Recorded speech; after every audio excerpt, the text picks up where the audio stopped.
I mean, he's the only dude that can say he knocked out Francis Ngannou.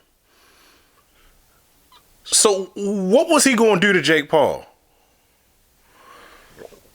Now, if you'll excuse me, I got a word from my sponsor.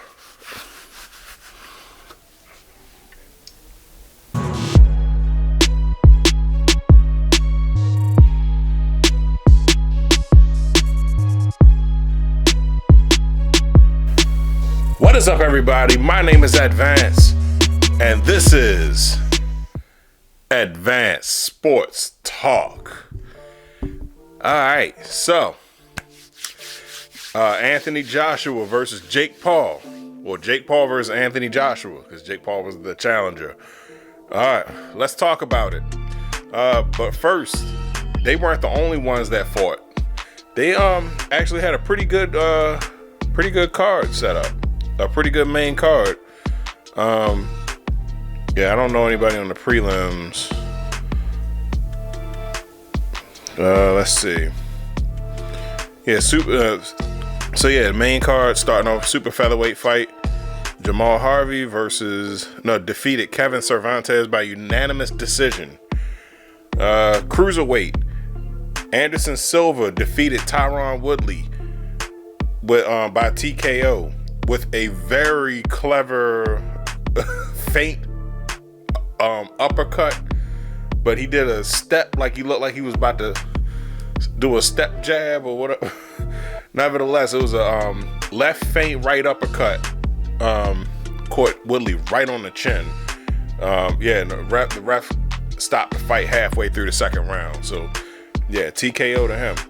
Alicia Baumgardner versus defeated Leslie Baudouin by unanimous decision. So this was interesting because because it looked like Layla Baudouin was doing well for like a round and a half, and then like after like halfway through the second round on, her production just started going down, and once she got that one lump under her eye, she got a lump under the other eye, and yeah, it was a long night. It was a long night for Layla Baudouin, but hey, she hung in there. Fight ended up going the distance despite the announcer's protest. He said, "I don't see this going the distance," but yeah, she was Baudouin's cardio and confidence, I guess, kind of waned after the second round, and yeah, it was she looked like she just going through the motions, like she just wanted to go home. But yeah, nevertheless, Alicia Baumgardner won by unanimous decision. So they there was talk of who she could possibly face next, but they're gonna look at that later. Now for the main event. Oh man. Oh, Anthony Joshua knocked Jake Paul out in the 6th round, also earning the praise and thanks of every community on the face of the earth. Because I can't count the number of fights that people tuned in to see Jake Paul lose. Oh, I can count them, all of them. Oh man, like we already knew that Jake Paul has a certain kryptonite towards proper boxers.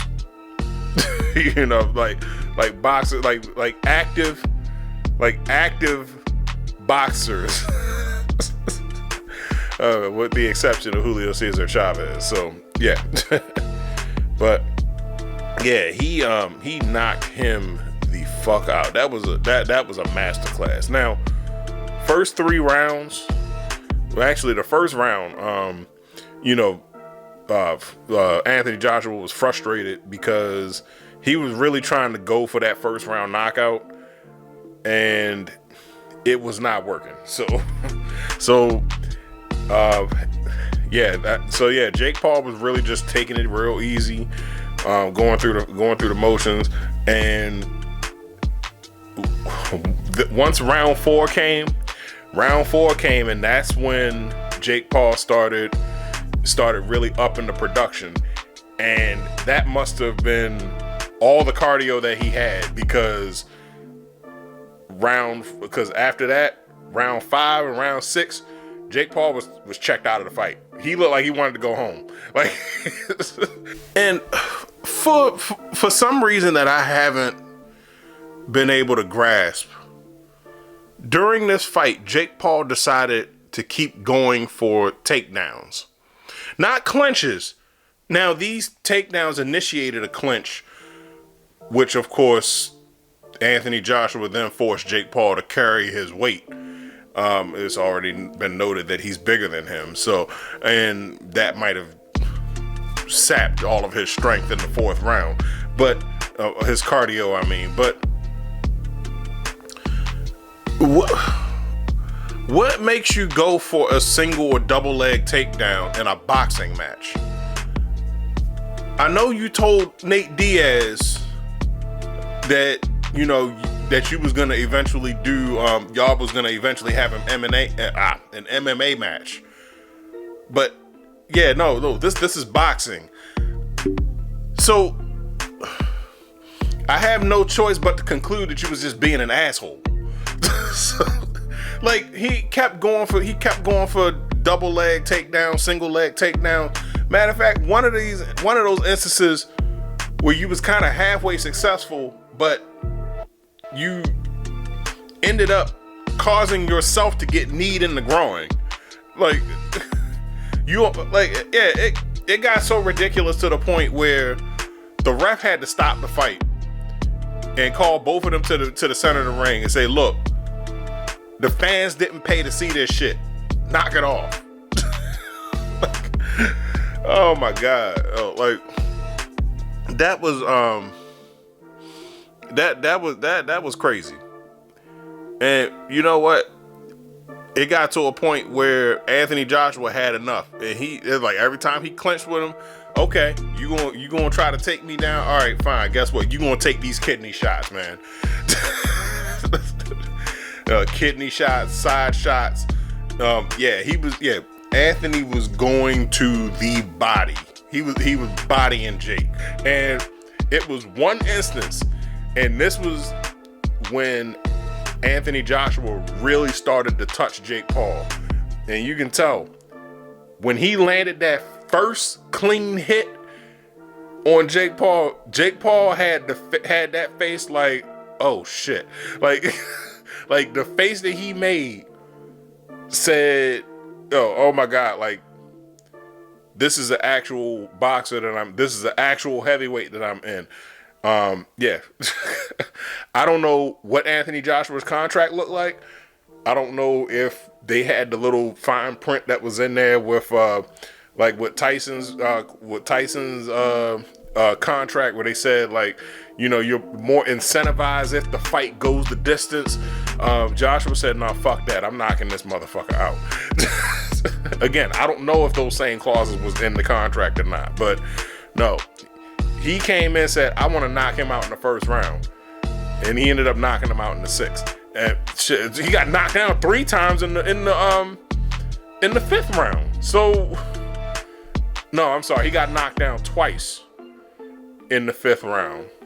And then in the 6th round, he got knocked down once before he got knocked down again, which ultimately ended in a 10 count. So, yeah. Man, I ain't gonna lie. No, I was when I heard about this fight being announced after the Tank Davis fight got canceled, I was looking at the some of the pictures and whatnot, and I saw how big Anthony Joshua's arms are. I'm like, is Jake Paul sure he wants to take this fight? Funny thing is, they were saying, like, this would have been a waste of Anthony Joshua's time, but apparently, seeing as how he's been out of the ring for 15 months, this was nothing more than a tune-up fight for him. So, yeah. Damn, that's Jake Paul. The greatest on track to be one of the greatest boxing promoters ever, was a tune-up fight for Anthony Joshua. Oh man, but but all jokes aside, Anthony Joshua did his thing. All Saturday morning has been ablaze with memes and reaction videos. There's reaction videos, shorts, reels, anything that you can think of that, showed, them breaking down exactly how bad Jake Paul fucked up having this fight. Now, Jake Paul was doing that little shit that he do to irritate people. Same stuff that Floyd do in the middle of a fight, try to make you chase his head. Anthony Joshua was like, no, I'm gonna hit you in your body first. I'm gonna make you feel it. Then when you keeled over, then I'm gonna hit you in the face. And yeah, that was that was a masterclass. Like Jake, I don't even know what I get that Jake Paul wants to test himself, but yeah, man. And then fresh off of losing this fight, he's like, give me Canelo. No, like that's not how boxing works. Oh my god. He'll say, give me Canelo. No, you just lost. You gotta fight 2 more people to get back up to that. Like, come on now. Oh man, but yeah, like, everybody, the boxing community, the black community, everybody has been, they've been waiting to see this for a long time. Oh, which brings me to my next point. You already knew it was done when he came out in that Hulk Hogan red and yellow. Now listen, the subject of Hulk Hogan is very touchy and nuanced, especially for people of my community. It's, like our childhood says, our childhood, we have very fond memories, but our adult selves is like, bro, you thought this way the whole time? And yeah, and then he came out in the Hulkamania, the red and yellow Hulkamania stuff. Yeah, I don't think you bought yourself any favors with that, man. Yeah, so yeah, but he tried to play the play the cool role, play the problem child. I get it, it's a persona or whatnot, but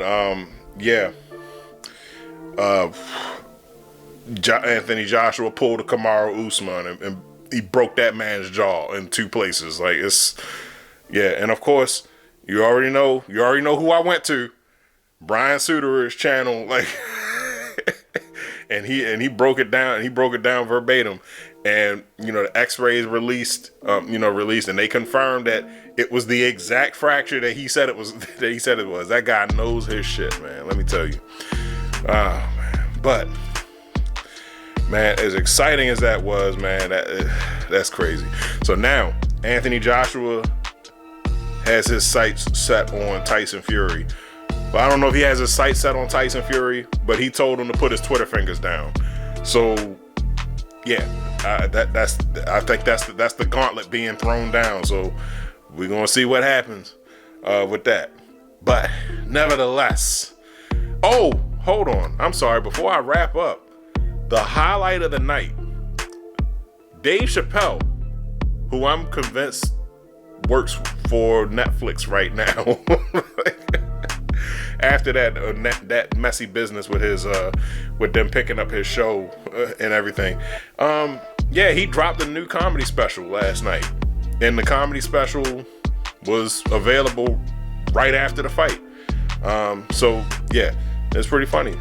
So yeah, Man, that's the thing about Dave Chappelle. You never know what he's going to do, man. But in any case, those are my thoughts on the fight. What did you think about the fight? How did you feel about Anthony Joshua versus Jake Paul? Did you see this coming? Was you hoping for it? Are you overall pleased with the results? Put your comments in the comment section down below. We're going to chop it up and start this conversation. My name is Advance. Don't forget to like, share, subscribe on everything. I'm out.